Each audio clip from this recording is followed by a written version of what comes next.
Greetings, everyone. I'm Paul Pepis, Director of the Oregon Humanities Center at the University of Oregon. Welcome to another online edition of the OHC's regular Work in Progress talks, presentations given by faculty and graduate students who are current research fellows at the Oregon Humanities Center about their research projects. If you have questions at the end of the talk, please use the chat feature of Zoom. I will moderate and ask the questions. We've also enabled the closed captioning function of Zoom, and you can activate a live transcript at the bottom of your screen. The talk is being recorded and will be available for viewing later today on the Oregon Humanities Center's website and YouTube channel. Before introducing today's speaker, I also wanted to share news of the next virtual lecture in the OHC's series on the theme of climate justice. Climate justice advocate and policy expert on building an equitable green economy, Vian Trong, will speak via Zoom on the topic of building an inclusive green economy for all on Tuesday, February 2nd, 2021 at 4 p.m. Pacific time. You can register for the lecture through the OHC's website, ohc.uoregon.edu. I'm now delighted to introduce our speaker for today, Jina Kim, Assistant Professor of Korean Literature and Culture in the Department of East Asian Languages and Literatures. Professor Kim is an expert in modern Korean literature and cultural history, with particular interest in the historical, theoretical, and philosophical concept of the new, whether associated with material goods, social and technological revolutions, cultural and artistic movements, racial formations, or subjects of knowledge. She's the author of Urban Modernities in Colonial Korea and Taiwan, a comparative study of modernist literature and culture emerging in Seoul and Taipei during the Japanese colonial era, and she's the co-editor of the Journal of Korean Studies special issue on intermedial aesthetics, Korean literature, culture, and film, a collection of essays tracing how movements across media can open up new ways of engaging in transnational interdisciplinary work on Korea. A part of her current book project, Professor Kim's work in progress talk today is titled Amplifying Voices, Auditory Texts in Colonial Korea, 1910 to 1945. Welcome, Jina. It's great to have you with us. You're muted still.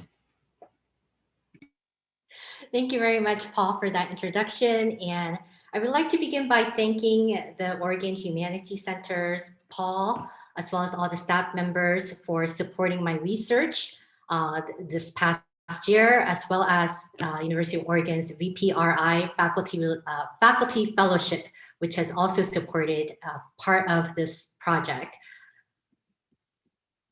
I am going to share my screen.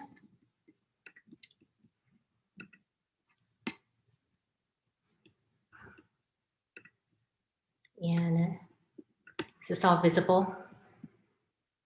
Okay.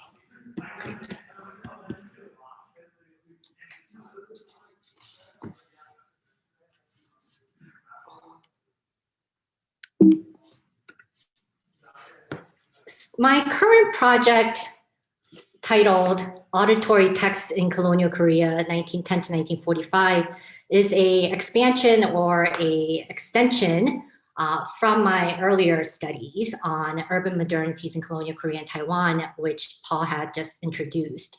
In this book, earlier book, I had focused on modernist literature from the 1920s and 1930s, and in particular focused on the visual aspects of urban culture. Thus, I was very interested in looking at modernist essays, fiction, and poetry that dealt with the representations of lived experiences of the urban site and spaces. I wanted to, in my second project, shift the focus from the visual or the visuality of urban studies and urban culture to the sonic. And thus, this new project explores why and sound matters in opening up new perspectives in understanding modern Korean literature of the early 20th century.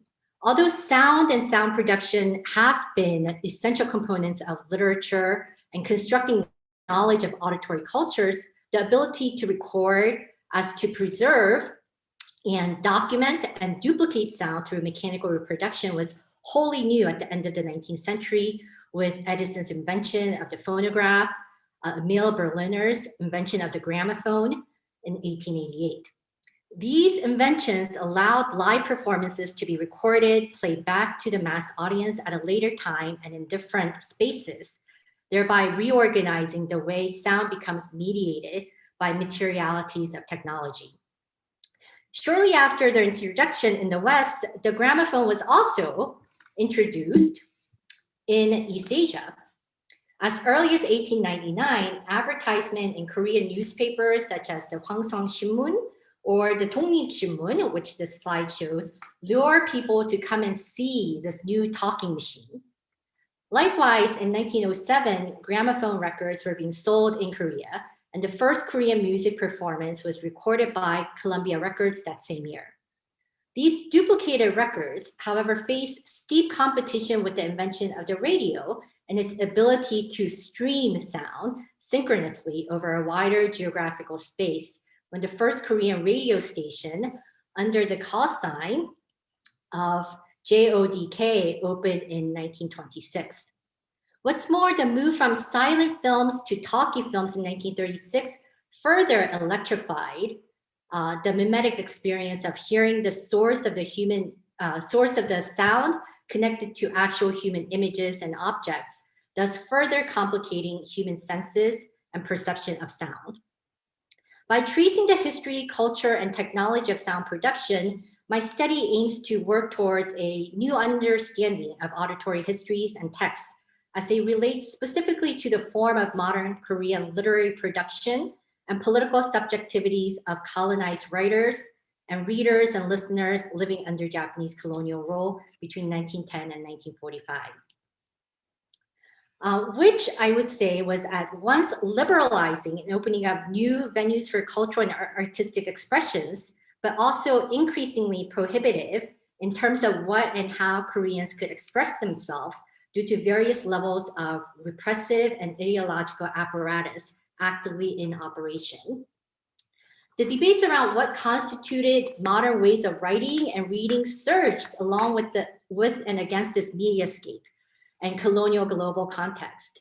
The professional Korean writers and intellectuals of this time period could not easily escape from big debates on the role of literature in the making of modern Korean nation and culture. Though hopeful, the knowledge of the real limitations of expression in Korean language, both oral and written, and its existing forms and genres engulfed these writers. In particular, the tension between writing modern literature with vernacular Korean alphabets and script called Hangul, and the continued dominance of Gukhanmun, which is mixed script, both Chinese characters and Korean, mounted along with the imposition of Japanese colonial education policy in implanting the Japanese language as the national language, while Korea was under colonial rule for 35 years. Furthermore, the practice of oral literature and performances collided with efforts to not only preserve their traditional forms and content, but also to modernize them. Korean intellectuals undertook various processes of linguistics and literary modernization in their attempts to standardize, formulate, and safeguard Korean language practices. Indeed, in the early 20th century, Korean language and literature underwent transitional stages, all the while being saddled with the colonizer's language and other foreign languages that animated the linguistic habitus at multiple registers.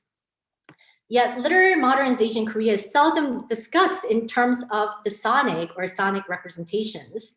The entrance of new sound media technologies such as the gramophone, film, radio, and the microphone, however, lay bare the important elements of speech, sound, and voice to the growing debate on modernity and modern literature. I argue that these technologies of sound production and conveyance allow Korean cultural producers and consumers to work to create a sonic imagination, quote unquote, borrow from Jonathan Stern's concept of sonic imagination of Korean language, literature, and culture that underscore the vernacularization of Korean through making audible textual materialities, which I am calling auditory text, as it was indicated in the book title. The manuscript at the moment consists of 5 chapters. Each chapter investigates an emergent genre that is specifically connected to sound production. So cinematic novels, radio dramas, radio novels, and the modern Yadam, to consider the question of not only literature's oral and oral turn during this time, when writing came to serve as a metonym for the modern, but also the ways in which the newly forged relationship between film, literature, radio, and microphone affected the practices of creating and consuming literature differently than simply writing and reading. In fact, what I hope to problematize in this book are the ways in which these emergent genres at once extend and challenge what has been the standard narrative of modern Korean literary history that often begins with Lee Kwang-soo's 1917 novel Mujang, or The Heartless, as the first modern Korean fiction. Mujang is credited as the first modern Korean fiction not only for its themes of enlightenment, modernization, and construction of a new subjectivity, but also distinguished as modern for the ways that the author brought the oral into written by writing in Hangul, the vernacular script, and introducing a vernacular style that evinces, quote, modern sentence structure and verbal affixes, unquote, which would depart from traditional narrative styles. Lee Kwang-soo's modern novel also ushered in another aspect of modern literature at the readerly level, where ironically, modern reading took a definite visual turn and became more a silent and solitary activity. Innovative and important as Lee Kwang-soo's works are in considering the origins of modern Korean fiction, what kinds of transformations does modern Korean literature, especially narrative fiction, undergo a decade later when sound production, broadcast, and amplification through radio broadcasting is launched, is one of my big questions. The other questions are, how does one write for the listener? And how does one listen to literature? And how does one study sound when there is no sound to listen to? So my methodology has a dilemma of studying sound of early 20th century colonial Korea when there is an absence of a sound archive or the very limited number of materials available to actually listen to them today. Ironically, despite having the technology that afforded sound recordings and amplification was pivotal in their creation. As Sadia Hartman's work on fugitive archives demonstrates, the absence of an archive is in itself product and problem of colonialism and post-colonial societies that we study. In this way, the absence of recorded materials in relation to the archive of existing written documents, which I study and which I take up in this study, point to an instance of colonial, nationalist, and elitist power at work. My premise is that literary texts are not only inscribed and read, but are also voiced for the readerly ear.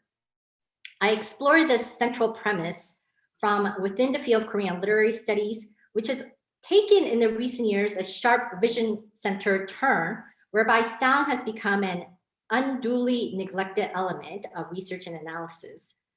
Even in the study of poetry, in which image traditionally has been important, I have noticed an interesting shift towards image and vision, which has come to be linked with rationality, science, and truth, whereas sound and voice are seen as ephemeral, contingent, and insecure. However, as the media historian Jonathan Stern succinctly puts it, sound is just as an enduring, quote, artifact of the messy and political human sphere, unquote, through which we can hear new histories and stories. Therefore, to facilitate the dialogue of sonic across various literary and cultural media, I take up the idea of a situated listening and situated listener who is presumed to share, recall, absorb, retrieve, and activate the knowledge of sound in order to understand a given text. Analytic attention will be paid to the trajectories and repertories of prominent vocal, rhythmic, and sonic configurations that are embedded and embodied in auditory text, and which serve to forge connections between seemingly disconnected registers. I approach auditory text also through intermediality as a way to address the absence of sound, as well as a way to decolonize the study of modern Korean literature from the teleology of modern Western modernity and modernism. And this is something that I learned from my colleague, Glenn Wally, who said that the history of literary production is inherently intermedial. After all, literature brings the oral and written together, and writing highlights the diverse materials and surfaces onto which texts are inscribed. And the categorization of literary genres point to their multimodal ways.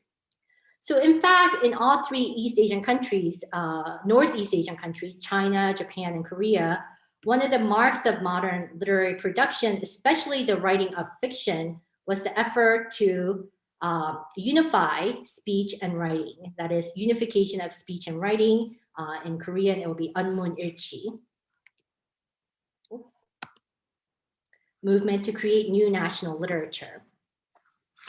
So in colonial Korea, the writing of modern fiction existed with older intermedial, especially vernacular texts such as Yadam, which I will be talking about in this chapter, which can be loosely translated as historical anecdotes from the Joseon dynasty, which is 1392 to 1910. I argued that these older vernacular genres were held in tenuous relationship to new technologies of literary production, where the archetypical mode of performing narratives and interacting with the audience is configured by the constraints and possibilities opened up by sound technologies. Therefore, I find the idea of narrative across media, or the concept of mediality and remediation, very helpful. Thus, intermediality does not simply describe a relationship between literary works and sound technologies, but I hope to show that it serves as an integral interventionist strategy that colonized subjects use to voice themselves and to hear voices that were otherwise silenced, inaudible, or unwritable. And by placing sound, voice, and listening and hearing back into textual analysis of newly emergent genres, I hope to illuminate the relationship between technological innovation, everyday life, literary production, and colonial hegemony. So what is Yadam? Yadam is a compound word consisting of the Chinese characters unofficial and talk, which can be translated into English, as I said, as anecdotes, miscellany, or even historical romances and historical anecdotes. It's probably best described as a traditional popular literature derived from unofficial historical records opposed to the official court historical records. Although Yadam as an oral and written literary genre has longer origins and histories that goes back to the earlier part of Joseon dynasty, what interests me in this study is its remanifestation through new media such as newspapers, magazines, and especially radio broadcasting, and in some, to a certain degree, stage performances using the microphone in the early 20th century. In particular, this chapter demonstrates the relationship between Yadam as a prose narrative that has putative oral origins and its remediazation through advent of the radio, and specialty magazines which actively facilitated the inventing or the reinventing of Joseon history, which I characterize Joseon Wave, borrowing the name from the contemporary phenomenon called Korea Wave or Hallyu, where the Korean language and past history has become more popular, visible, and audible, often combining entertainment with history to serve a pedagogical and global nationalist purpose. So similar to the contemporary historical television dramas or the colonial period serialized historical novels, I argue that the modern Korean Yadam, which rewrites and retells historical tales to be performed orally through radio broadcasting, can be characterized as what Susan Stewart calls a distress genre, where she argues that the folkloric forms such as fairy tales, ballads, fables, etc., were reproduced as an attempt to, quote, invent a domain of authenticity, unquote. I demonstrate how Xinjiang's modern Yadam closely engaged in the politics of inventing authenticity, along with amplifying the relationship between materialities of speech, sound, and writing by making Yadam an auditory text. So who is Xinjiang? Xinjiang was born in 1889, although some scholars have said has given a different date of 1902, but was taken to North Korea during the Korean War in 1950. As a result, his date of death is unknown. His given name is Shin Sang-woo, and this might be one of the reasons why there is a confusion of his birth date or birth year. And Chongwon is a pen name that he began using when he started becoming more active in Yadam writing and performance in the 1930s. Shin, along with other leaders of the Yadam movement, such as Kim Jin-gu, Yoon Baek-nam, and Kim Dong-in, belong to a group of intellectual elites who straddled the 19th and early 20th century. Despite Shin's participation in activities, he has not received as much attention from scholars, either in pre-modern Korean literary studies or oral literary studies, or definitely not from modern Korean literary critics. And I have chosen to analyze Shin's Yadam not only because he has been understudied, but because his career in Yadam writing and performance began with the opening of the Korean language radio station in 1933. It was announced in 1931 that the opening of a second station, an all Korean language station, was in the plans. And in 1933, KBC station number 2 began broadcasting in Korean with a more powerful transmitter and a new kind of radio set. Before this, during the first 6 years of broadcasting, KBC practiced a dual language policy where roughly 40% of a single day's broadcast program was in Korean and 60% in Japanese. As one might surmise, this policy frustrated both Koreans and Japanese listeners, whose programs were constantly being interrupted by programs in the other's language. The establishment of the all-Korean language station did promote the proliferation of radio sales and broadcast subscriptions throughout the 1930s. But more importantly, the station contributed to the development of Korean language radio programs.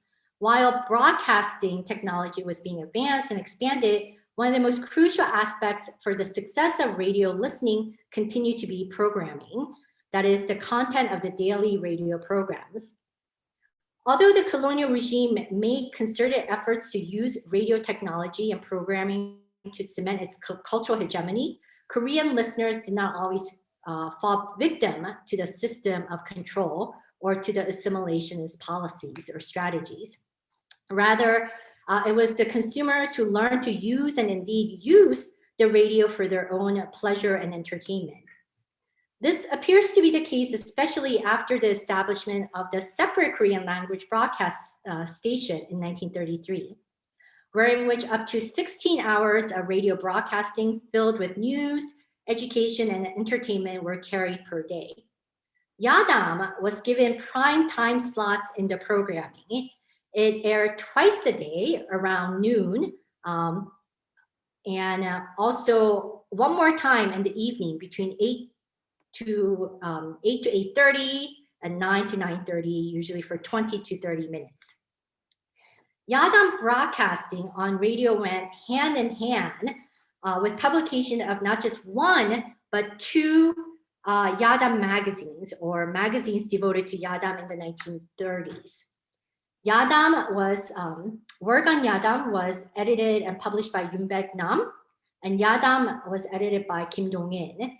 And it seems that Shin's close relationship to Yoon Baeknam also afforded Shin to publish and contribute his original Yadam stories in both magazines, which were two of the most popular magazines of the 1930s in terms of print runs as well as sales. These three authors also published their own collection of Yadam stories during the 1930s. My study of Shin's Yadam is based on my analysis of his Myeong Yadam Jip, or collected works of Shin Jong-un, which was published in 1938. Since sound recordings of Shin's Yadam performances are not extant, I rely on his written work. The works were also previously published earlier in the magazines, such as Worgan Yadam and Yadam. And Shin and his publisher, the Inmunsa, likely chose the works that they thought were most representative of Shin's writing, as well as those that were probably well received by the audience listeners. Furthermore, my choice of this particular collection is based on the speculation, or my own speculating, that the works contained in this volume, Xinjiang Myeong Yadam Jip, were likely radio broadcasts, if not stage performances. Shin had developed an exceptional reputation for oral storytelling abilities, which was often reported in newspapers and magazines.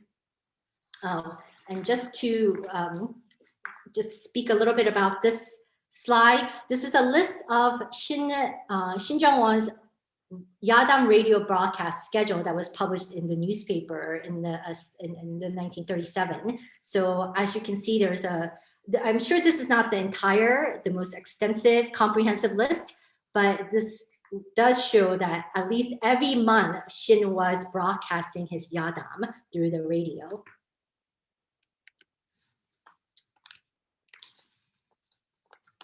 So it seems that Shin had developed an exceptional reputation for his oral storytelling, and some of the newspapers and magazines also report on this quality. So for example, Yoon-sang advertising or sponsoring his Shin's collection of Yadam had described Shin as his character, words, and actions were able to touch the hearts of the listeners and were meaningful. Thus, when listening to his stories, one did not realize the passing of time, but only thought of how touching and meaningful the story was. Or another newspaper article reported that Shin Jong-un's Yadam is beyond comparison. Whenever Shin Jong-un's broadcast is aired, everyone from children to the elderly pay attention and have fun listening to it. And then this quote comes directly from this previous slide, this report in which he was performing on stage.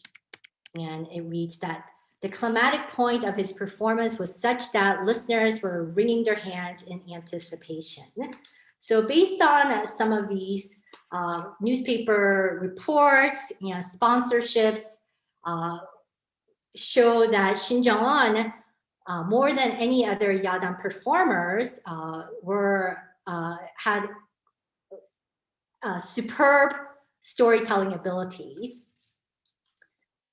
It was also said that, as I said earlier, that many listeners who were listening in on the radio broadcast programs would write to the radio station and they would request the radio programmers or producers to extend the program time whenever they saw in the newspaper that Shin Jong-un will be performing.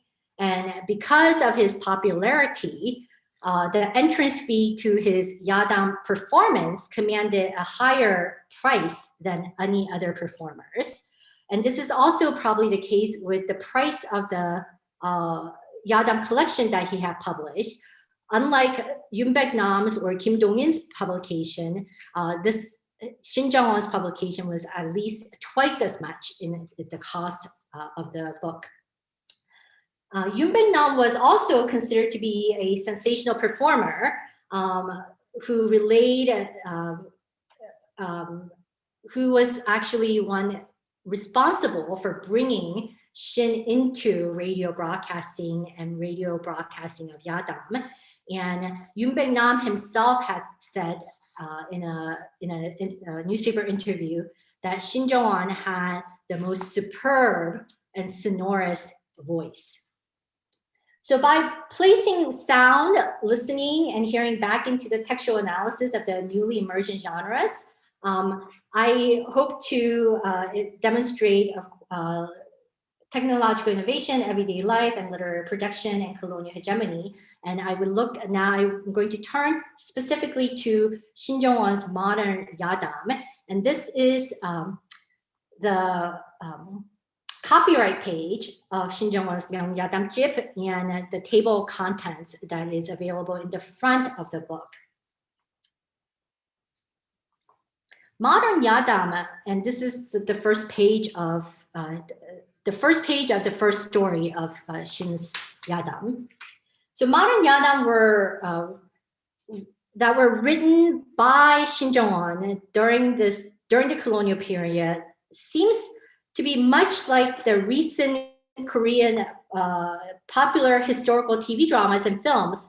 And for those of you who know, for example, the television drama Daejanggeum, Jewel in the Palace, or which is about a Joseon Dynasty palace cook, or the film Kwanghae, translated as Masquerade, a film about a one of the only two disposed kings in the Korean history. Much of Shin's Yadam that he wrote and performed were not so different from these in that he took small portions of official histories, such as from the Joseon Wangju-shillok, or the Annals of Joseon Dynasty, or the Taejo-shillok, the record of the venerable record of King Taejo, as well as unofficial history books such as Donggak Chakki and earlier Yadam collections, to weave together a story using his imagination and his storytelling and writing skills to produce his Yadam. And this certainly testifies to the tendency that when we see the table of content, we definitely see the tendency for Shin to engage with historical documents, as well as borrowing from or referring to other Yadam stories from the past. What interests me in this volume is the way he uses Yadam as a form and mode for retelling and rewriting Joseon Dynasty history. The organization of this book or this volume is especially telling in that he is engaged in this project of rewriting the Joseon Dynasty history. He begins with the founding of Joseon Dynasty by way of telling a story about Is Xinjiang, who would become King Taejo, who reigned from 1392 to 1398. And then this Yadam is followed by the story of King Sejong, who reigned from 1418 to 1415, and then Seonjong from 1469 to 1494. So while the next set of stories are not based on biographies of kings, they are set in the time of successive Joseon Dynasty monarchs and are about notable figures from the period, such as Hojong, Jungjong, and Myeongjong. So he actually takes us through the history of Joseon Dynasty from its founding all the way to the 17th century. And although one of the Yadam is set during the unified Shilla dynasty, during the reign of King Munmu, which was from 668 to 935, it is a well-known story that is taken from the history of the Three Kingdoms. And thus, he brings, again, history back into his collection. in short, what I see Xin doing here in this volume is he is intentionally rewriting the history of Joseon Dynasty through Yadam that combine both official and unofficial histories. And the implication of this work might be quite obvious to those who know that he is writing during the Japanese colonial period, and especially throughout the 1930s, when Japanese colonial government was increasingly moving toward assimilation policies, with efforts to make Koreans into Japanese subjects by tightening control on education, education curriculum, prohibition of Korean language studies and Korean history studies and Korean language usage. The many Japanese textbooks during this time that were published and were being used in the schools portrayed and depicted and represented Koreans as subservient, derivative, and backward. And at the same time, on the other hand, it also portrayed Koreans as filial, loyal, frugal, and having reverence for authority, and people who treasured traditional values. So in some ways, Xin, in putting this volume, specifically this volume together, seems to be reclaiming Korean history and the glories of the past through his Yadam that makes the listener and the reader, takes the listener and reader through early years of Joseon Dynasty, from its founding, especially through the golden years of King Sejong and Seonjong, the era in which it's also often labeled as a Renaissance, because this was a time period when Hangul, the Korean vernacular script, was invented. And there was also promotion of science and technology, such as the invention of the rain gauge, and the writing and the issuing of the complete code of law, the Gyeongjak Taejeon, the national law at this time. So in many ways, I think for the colonized intellectuals, as well as ordinary people, like Xin and others, colonialism was a space and time of both anxiety and uncertainty. And as Janet Poole, a literary historian, has argued in her book, living on the peninsula at this time, the colonizers had a sense of disappearing futures. And thus there was a struggle to imagine what the present can transform. Likewise, Shin Park, a literary critic of historian of pre-modern Korean literature, who has recently published a book on 17th and 18th century Yadam, has written that Yadam is a site for constructing the 17th and 18th century Yadam is a site for constructing new mode of vernacular belonging that not only charts the dynamic world of here and now, but also paints contemporary society using written medium reflective of the very language use of here and now. So here, Shin Park is describing and arguing that the Yadam written during the 17th and 18th century were very much about depicting the everyday life of Joseon Dynasty and Joseon people here and now. But unlike the modernist writers and of the colonial period, and unlike the Yadam writers of the 17th, 18th, and even the 19th centuries, Yadam writers of the colonial period reach for the past because the past seemed safer and more familiar and perhaps more knowable, thus reconstructing the then and there for the now. So that is what I see with what is happening with this collection in particular. Now, to go into, to give some examples of what is happening within some of the individual Yadam texts, while this collection, as I said, provided historical education as well as entertainment, his text was specifically formed and constructed for the radio. And I see this happening at multiple levels. And at one level, it's because of the consolidation of language and the obsession almost with the word sound and voice, and especially the spoken and the sung words and the listening here as central to, I think, Xinjiang's Yadam, which I then argue can be labeled as auditory text that was written for the broadcasting and performance. There are three elements that are prominently present in Xin's text, and they are his consistent and repetitive usage of the actual word 소리, or sound, that can be translated as sound, voice, or song, along with various references to sound that are heard and made, such as animal sound, weather sound, plant sound, object sounds, and voices such as cries, laughter, tone of voice, and so on. And then, interestingly, his text also consistently brings up the trope of dreams, where the dreamer is always hearing a sound or another voice who is giving oral instructions or prophecies. So here are some examples of, in the first 4 pages of the first story, I found 9 instances of the word 소리 being used. And I wish I had a chance to be able to do some calculations or counting of not only the first story, but the entire collection.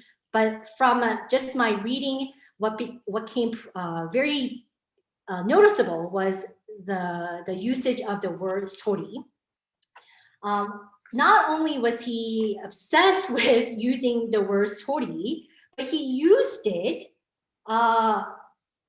as a not only in the first scene, but in subsequent scenes and other texts, other stories in the collection, as a way to advance the story. And he does this through, what he does is he advances the story through sound production and hearing it, and this is through hearing certain sounds, hearing being a character being called, and also through frequent usage of dialogue between characters, as well as a monologue of the main character whose thoughts are being vocalized.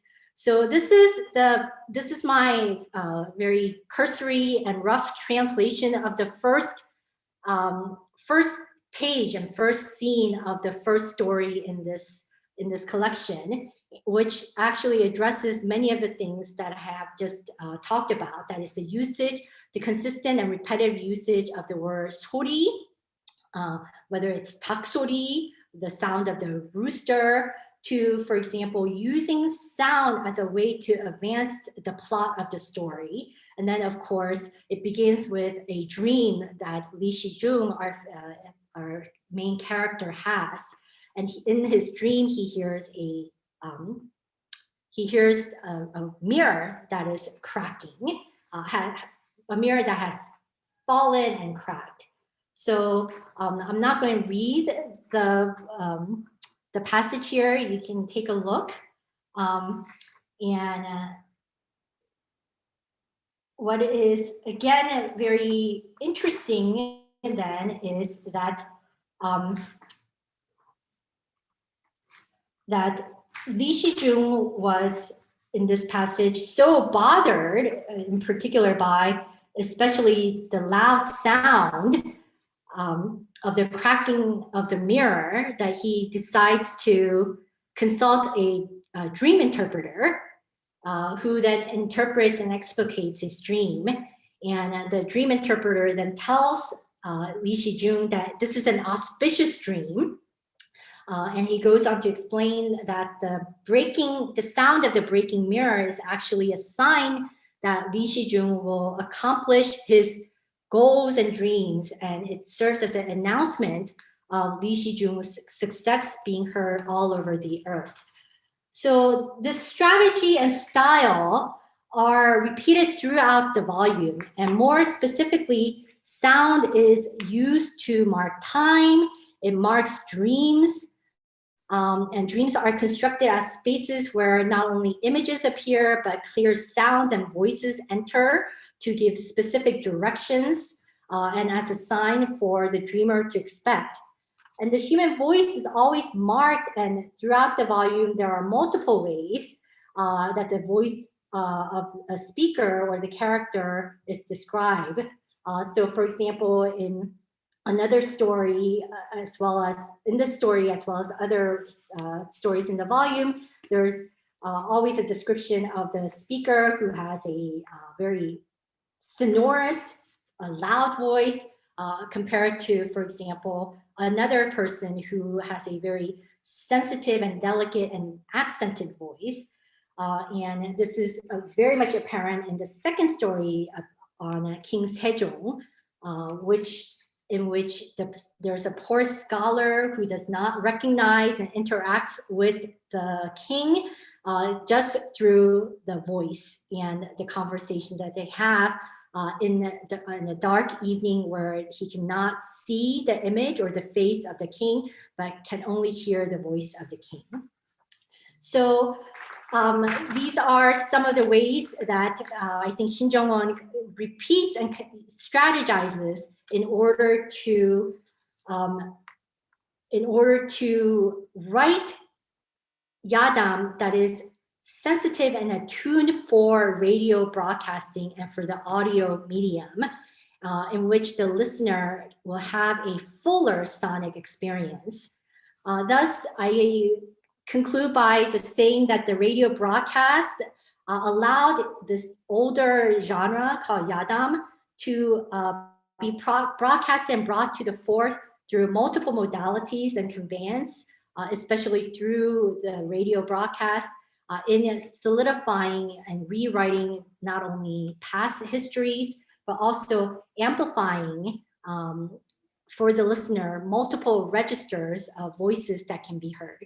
Thank you. Thanks, Jina, for that fascinating talk. Really interesting. I would invite people now to share their questions in the chat, and I will ask them to Jina. I can begin with a question that's come up for me.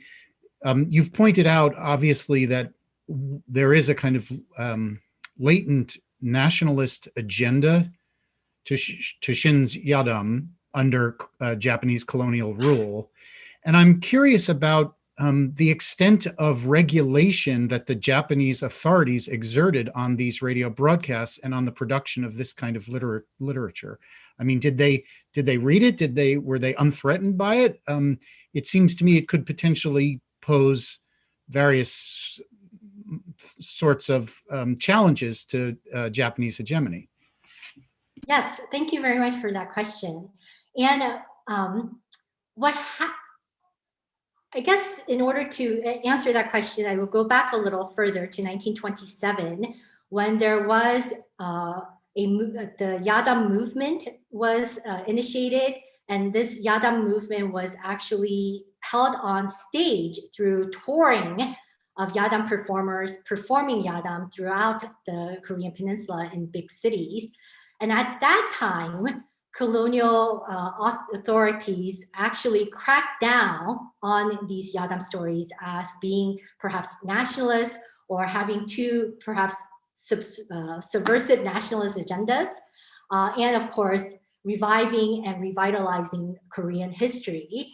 And thus, the strategy that the Yadam writers and performers actually took in order to avoid censorship that was taking place in these big stages where thousands of people gather to listen to, was to actually write it and publish it in these Yadam magazines, as well as through radio broadcasts.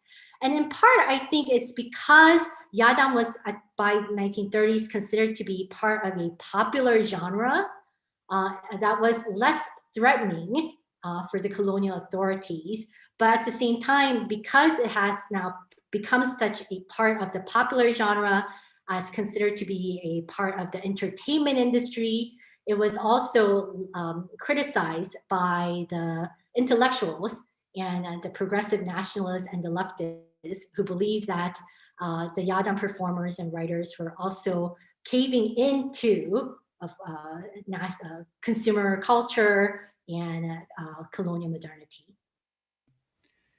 So I've gotten a message from your colleague, Maram Epstein, who would like to ask you a question or two directly. So Maram, feel free to show yourself and to speak.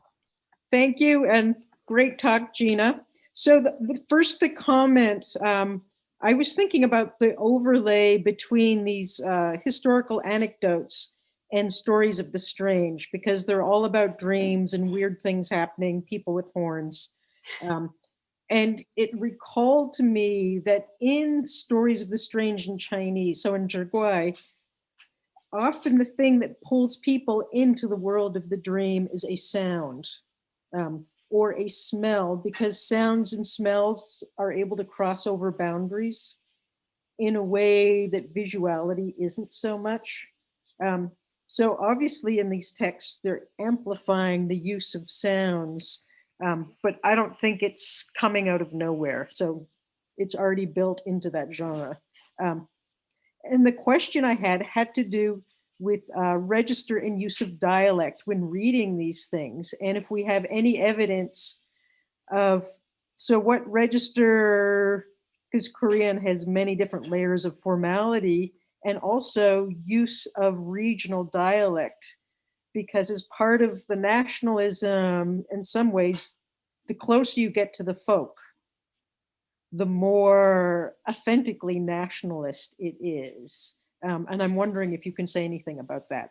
Thank you.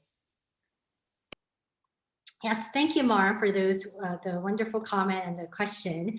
Yes, I definitely agree that these colonial period Yadam were also drawing from not only Korean official histories and unofficial histories and popular novels from the 17th, 18th century, but certainly from Chinese fiction, Chinese pre-modern fiction. So there is very interesting intertextuality that is taking place in these Yadam texts. But I guess the reason why I think it makes it different from the colonial, the earlier period, Yadam or popular fiction, is this idea of trying to craft a national history through these Yadam stories. And that is being done, as your question suggests, through, for example, usage of the voice and the marked voices in the text. Thus, for example, in the second text in particular, the second story in particular, it's a story about this disenfranchised scholar from the southern part of the peninsula. And he has been not recognized, and he's not receiving the kind of honor that he deserves. So he decides that he will leave Seoul and return to his hometown. However, it is at that time that he, of course, serendipitously encounters King Sejong, who is considered to be this wise sage king, who is very versed in, for example, the Book of Changes in particular. And thus they have a conversation about the Book of Changes, in which actually this character speaks in the Yeongnam dialect. And in his very Yeongnam, the southern dialect, but with a very sensitive voice. And thus, in some ways, it brings together these two registers of the folk, the speaking of the folk, even though he's a scholar, but also the language, the register of the language of the king, who at various points in the story actually comes down to speak in a very informal way that is very unlike a king's speech. So there's an interesting mixing that is taking place in order to actually amplify these kinds of voices. So Judy Kay has raised her hand. So Judy, go ahead. Why don't you unmute yourself and ask your question? So I'm curious, in terms of, you mentioned a couple of the contemporary dramas that one can see that supposedly portrays history, and costuming, all very lovely. And I'm wondering how one can distinguish the great amount of fantasy from reality. I mean, I think for myself, I have to read history along in order to understand what was really going on. But in terms of the sound, I'm wondering, are the actors interested, or is there an interest in maintaining the dialogue as it was then, so that people of different classes are using the different level of formality in the speech? Or has that been altered to fit the interests of the people who are flocking to watch these dramas? Yes, yes, thank you very much for that question. The modern, I guess the colonial period Yadam that I am studying are performed by one person. So the one Yadam performer is performing on the radio and on stage. Unlike, for example, radio dramas, which have voice actors, number of voice actors who act it out. And in that way, it is also interesting how the one voice, the Yadam performer, is giving voice to many characters within the story. And going back to Marm's question about different dialects and different voices, what is also happening at the textual level is, on the one hand, there is this kind of nationalist thrust to give the folk a voice, and also to maybe flatten the social status of the movement, to flatten or to equalize social status during the colonial period. But also, I think these texts serve a pedagogical purposes, not only in terms of historical education, but language education. Thus, it is bringing in lots of references from, as I said, the Book of Changes, classical Chinese.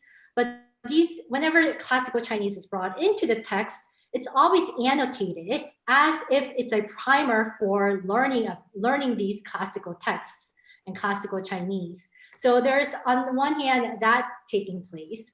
Another question, of course, is whether it's contemporary Korean television dramas and films that have become very popular, as well as what's the popularity of Yadam in the early 20th century, is, of course, what are the stakes at distorting history? Because these are imaginative retellings, right? They are not historical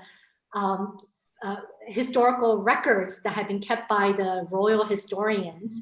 So there is that aspect. I think that is very, very interesting and was hotly debated during the colonial period, and as well as in the contemporary moment. And in fact, as I was revising this talk in South Korea, most recently, there was a celebrity, or who is he? He is I guess he's a history teacher. He's a history teacher who has become a celebrity because his teaching of history is done kind of, I think, I would say, in a Yadam way, in a very entertaining way. He uses lots of, he studied theater as well, so he uses many theatrical elements to his history teaching, and he has actually had several TV shows. However, he was also criticized for distorting history, right? And his interpretation of history for some listeners and viewers were completely inaccurate, and thus he was accused of distorting it. And then most recently, it was found out that he plagiarized his master's thesis. So he's really he's no longer present, but I think it really kind of speaks to the way the stakes of his writing history and putting together history, especially in South Korea. So we have got another question in the chat, and I would invite anybody who has any other questions to let me know, because we're coming to the end of our time. But this question has to do with the methodological dilemma you mentioned, that none of these auditory performances are recorded, or none of the recordings are extant. And you've given us a very good sense of how of Xin's text as an auditory text with all the mentions of sound, etc. Can you say a little bit more about other kinds of text that you're defining as auditory text and how they work? Yes, thank you very much for that question. Yes, the dilemma of not being able to hear the performances is it's very much of a dilemma for me. However, there are some there's one actually recording of Yun Baek Nam's Yadam that has been kept and preserved, and it's on gramophone, which has been recently digitized. So there is that one record, which I haven't had a chance to listen to because I couldn't go to Korea last summer, but I think can serve as a way to maybe extrapolate what kind of sound was available and what kind of sounds were being produced. Although I would say Yun Baek Nam and Shin Jung-won were very different performers from what I have heard or read in the newspapers and so on. I think with other chapters that I am calling auditory texts all have the same dilemma of, for example, the cinematic novel, which were published in serialized novels in the newspapers, radio dramas, again, anything that was part of the radio there's no recording remaining, and then radio novels. So what I'm actually doing is textual studies of sound production and imagining sound through this sonic imagination. But what I think has helped me, for example, is to think about the technological aspect of radio. And thus, for example, in the 1930s, there was the production of the Neurodyne radio, which in fact was very important for getting rid of the technology that got rid of all the fuzzy sounds when you heard radio in the earlier part in the 1920s. So in that way, I can kind of, again, as a researcher, imagine how sound might have transformed. Likewise, I also have examples of Korean films from the 1930s and 1940s that actually have sound in them, thus allowing me to maybe imagine voices, although many times those voices of the actors were recorded in post-production, and in many cases as well, they were not the voices of the actor themselves. They were actually voices of these Yadam storytellers who had become very, very popular at that time. So although they are not, they're not equivalent, I've been drawing again from these different media and mediums in order to try to make sense of sound. So we're just about at the end of our time. The final question is one, have you considered, or has anyone considered, making new recordings of these Yadam? Yes, in fact, that's what I've been working on a grant to actually bring these Yadam to life. And that requires, I think, one, of course, being able to have access to the original text, and then not only for being able to make them available for the Korean ear and Korean listeners, but I'm also interested in translating them into English for my research purposes and for the English-speaking audience here. And that is in the works, and it's something that I am thinking of trying to do. But that also has many implications, right? To what extent can you actually re-authenticate sound of the times and so on? Well, Jina, good luck with that project as well as this project. Thank you so much for sharing your fascinating work in progress talk with us and telling us about your really exciting book project. It's been a real pleasure. Thank you very much. Thanks again for joining us for Professor Jina Kim's work in progress talk. Again, for more information about the Oregon Humanities Center and our upcoming sponsored events, or if you'd like to contribute to supporting our research and public programs, go to ohc.uoregon.edu. And again, I'll urge you to consider registering for the next lecture in our climate justice series, which is this coming Tuesday at 4 p.m. Pacific time. Vian Trong will speak about building a sustainable green economy. Thanks for joining us, and see you next time.